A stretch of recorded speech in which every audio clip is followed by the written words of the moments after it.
Hello everyone, my name is Gage Claude Gibson. This is my identification and IEP assignment for my EDU-315 class. My audience is general education teachers. Let's get started. So, as a general education teacher, it is common to have a wide range of students in your classroom, all of which are going to be learning differently at different paces and doing better in different subjects than others.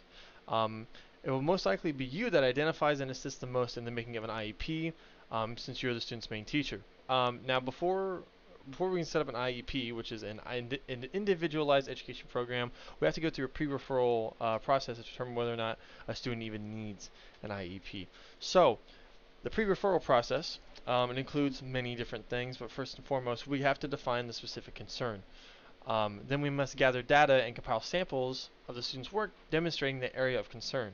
Once we have that, it's a little bit out of order, but once we have that, then we're going to review the student's file, talk to the student's previous teachers, talk with the student themselves, and talk with the student's parents. This is going to help us build that the prior knowledge, the background knowledge about the student, to see if this is a concern that has arose in the past, if it's new, and maybe what they've done in the past to try to help. So once we have all that, we can talk with the principal. And once the principal allows us to keep going through this pre-referral process, we're going to seek assistance from the school's intervention team and other staff.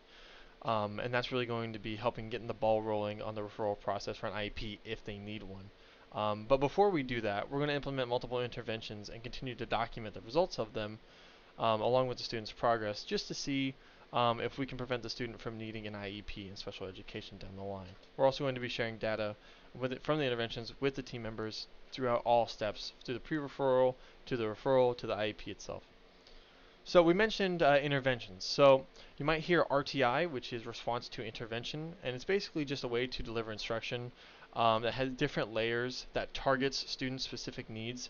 The different layers are preventative, and they're preventative in the way that we're trying to prevent students from needing special education and related services, because we want them to have the least restrictive environment of learning as they can, so it can be quote-unquote as normal as possible. Um, you also might hear MTSS, or multi-tiered support system. That's also something that we're going to be covering in the next slide, but it's basically just a new term for it. So RTI, if you hear RTI, it's part of MTSS, and MTSS includes RTI. So as we talked about those multiple tiered support system, this is what it looks like generally. So that tier 1 is going to be most all students. You're going to use normal methods, normal intervention things to try to help them learn just normal strategies. Um, Tier 2 is going to be students with some risk factors. It's mainly going to be in smaller groups so that they have more individualized attention, so we can help them more intensely. Um, these students are also not at the desired level yet, but they're close. Tier 3 is going to be for students that have significant gaps that need to be addressed, and they're intensive, they're at high risk. This is where our most intense, our most intense like interventions are going to be happening. It's going to be happening for students at tier 3. So after monitoring how our interventions worked or how they didn't, along with keeping examples of the students' work and their performance level, things like that, we might submit a referral for an IEP and for special education.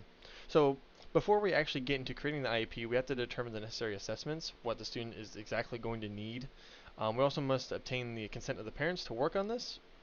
And then after we get the consent, we have to fill out the IEP, just so we can flesh out exactly what the student's going to need.